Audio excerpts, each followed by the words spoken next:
प्रीणयामो वासुदेवं देवतामण्डलाखण्डमण्डलम् प्रीणयामो वासुदेवं ज्ञानानन्दमयं देवं निर्मलस्फटिकाकृतिम् आधारं सर्वविद्यानां हयग्रीवमुपास्महे स्वान्तस्थान्तशय्याय पूर्णज्ञानरसार्णसे उत्तुङ्गवाक्तरङ्गाय मध्वदुग्धाब्दये नमः ಶ್ರೀಗುರುಭ್ಯೋ ನಮಃ. ನವರಾತ್ರಿಯ ಶುಭ ಅವಸರದ ಕೊನೆಯ ವಿಜಯದಶಮಿ ನಮಗೆ ಒಟ್ಟು ಈ ಭಾರತಕ್ಕೆ ಬೆಳಕನ್ನು ಚೆಲ್ಲಿದಂತಹ ಆಚಾರ್ಯ ಮಧ್ವರು ಅವತರಿಸಿದ ದಿನ. ಅದು ಈ ಬಾರಿ ಅಕ್ಟೋಬರ್ 2ನೇ ತಾರೀಕು ಬರುವಂಥದ್ದು. ಮುಖ್ಯವಾಗಿ ದಸರಾ ಅನ್ನುವ ಹೆಸರಿನಲ್ಲಿ ಒಟ್ಟು 10 ರಾತ್ರಿಗಳು ಸಿಗುವ ಹಾಗೆ ಈ ದೇಶಾದ್ಯಂತ ಹಲವು ಮುಖಗಳಲ್ಲಿ ಅದರ ಆರಾಧನೆ ನಡೆಯುತ್ತೆ.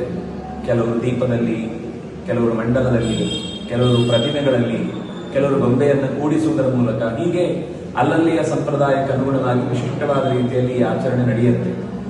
ಅದರ ಜೊತೆಗೊಂದು ಆಚರಣೆ ಮಾಡಲೇಬೇಕಾದ ಒಂದು ಮುಖ್ಯವಾದ ಅವಸ್ಥೆ ಯಾವುದು ಅಂತಂದ್ರೆ, ನಾವು ಮಧ್ವಗುರುಗಳ ನೆನಪನ್ನು ಮಾಡಿಕೊಳ್ಳಬೇಕಾದ್ದು. ಯಾಕೆಂದ್ರೆ ಮಧ್ವಾಚಾರ್ಯರು ನಮ್ಮ ಬದುಕಿಗೆ ಕೊಟ್ಟಂತಹ ಜ್ಞಾನದ ಸಂಪತ್ತು ಅತ್ಯಂತ ದೊಡ್ಡದು.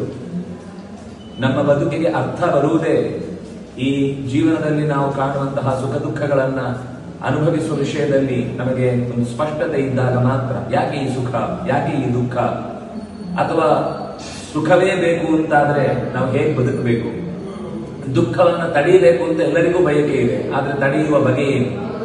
ಅದೇ ರೀತಿ ಈ ಜಗತ್ತಿನಲ್ಲಿ ಇಷ್ಟೆಲ್ಲ ಸತ್ಯಗಳು ಕಾಣಿಸ್ತಾ ಇದೆ, ಆದ್ರೂ ಕೂಡ ಆ ಸತ್ಯವನ್ನ ನಾವು ಸ್ಪಷ್ಟವಾಗಿ ಗುರುತಿಸುವುದರಲ್ಲಿ ಸೋಲ್ತೇವೆ. ಇದಕ್ಕೇನು ಕಾರಣ ಅನ್ನುವ ಇಂತಹ ಅಂಶಗಳ ಕುರಿತಾಗಿ ನಾವು ಆಚಾರ್ಯರಿಂದ ಇನ್ನಷ್ಟು ಬಗೆದಷ್ಟು ಹೊಸ ಸಂಗತಿಗಳನ್ನು ತಿಳ್ಕೊಳ್ಳಿಕ್ಕೆ ನಮಗೆ ಅವಕಾಶ ಇದೆ ಅನ್ನುವ ಕಾರಣಕ್ಕಾಗಿ ಆಚಾರ್ಯರ ಜೀವನ ಚರಿತ್ರೆಯನ್ನು ಗಮನಿಸಬೇಕು. ಮಧ್ವ ಚರಿತ್ರೆ, ಮಧ್ವ ವಿಜಯ ಅನ್ನುವ ಹೆಸರಿನಿಂದ ನಾರಾಯಣ ಪಂಡಿತ ಆಚಾರ್ಯರಿಂದ ರಚನೆಗೊಂಡದ್ದು. ಅವರ ಬದುಕು ಮತ್ತು ಬರೆಹ ಎರಡೂ ಸಮಾನವಾದ ಸ್ಥಿತಿಯಲ್ಲಿತ್ತು. ಎಂದೂ ಕೂಡ ನಾವು ಒಬ್ಬ ವ್ಯಕ್ತಿಯನ್ನು ಗುರುತಿಸುವಾಗ ಗಮನಿಸಬೇಕಾದ್ದೇನು ಅಂದ್ರೆ, ಅವರು ಹೇಗೆ ಬದುಕಿದ್ದಾರೆ ಮತ್ತು ಏನು ಬರೆದಿದ್ದಾರೆ, ಎರಡಕ್ಕೂ ಹೋಲಿಕೆ ಇದ್ದಾಗ ಮಾತ್ರ ಒಂದು ದೊಡ್ಡ ವ್ಯಕ್ತಿಯಾಗಿ ಸಾಧ್ಯ. ಇದನ್ನು ನಾವು ಬಹಳ ಗಂಭೀರವಾಗಿ ಪರಿಗಣಿಸಿದ್ರೆ, ನಾವೀಗ ದೊಡ್ಡವರು ಅಂತ ಯಾರನ್ನೆಲ್ಲ ಯೋಚನೆ ಮಾಡ್ತೇವೋ ಅವರು ಅಡ್ಡಡ್ಡ ಮಲಗಿ ಬಿಡುತ್ತಾರೆ.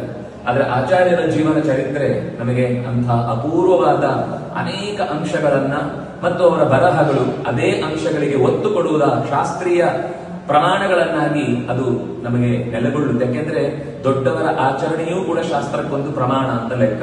ಹಾಗಾಗಿ ಶಾಸ್ತ್ರದಲ್ಲಿ ಹೇಳಿದ್ದನ್ನು ಆಚಾರ್ಯರು ನಡೆದು ತೋರಿಸಿದಂತಹ ಒಂದು ವಿಚಿತ್ರವಾದ ಗುರುತ್ವವನ್ನು ಸಂಪಾದಿಸಿ ನಮಗೆ ಲೋಕಕ್ಕೆ ಬೇಕಿರುವ ಜ್ಞಾನದ ದಾರಿಯನ್ನು ತೆರೆದಿಟ್ಟವರು ಆಚಾರ್ಯ ಮಧ್ವರು.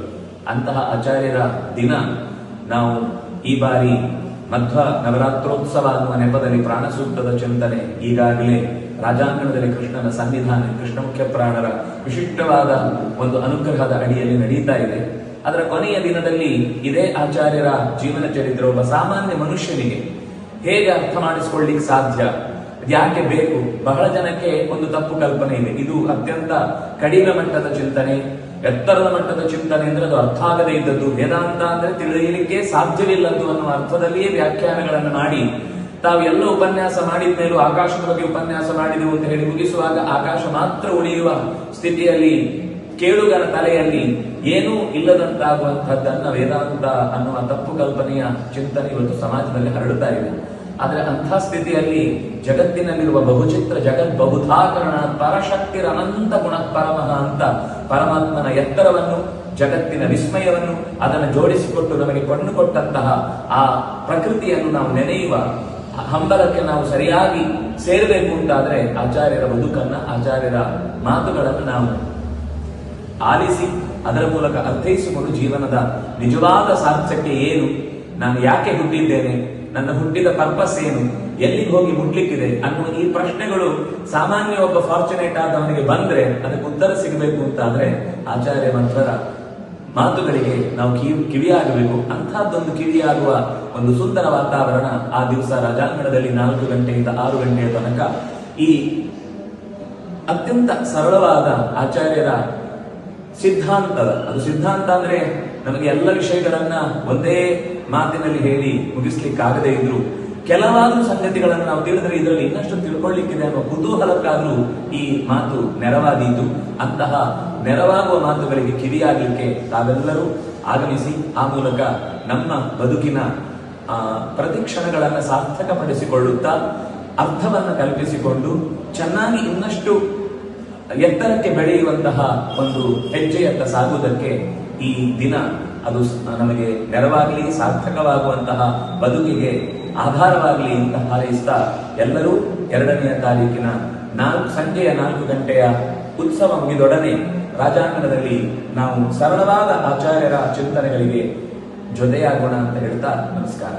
ಪ್ರೀಣಯಾಮೋ ವಾಸುದೇವಂ ದೇವತಾ ಮಂಡಲಾಖಂಡಮಂಡಲಂ ಪ್ರೀಣಯಾಮೋ ವಾಸುದೇವಂ ದೇವತಾ ಮಂಡಲ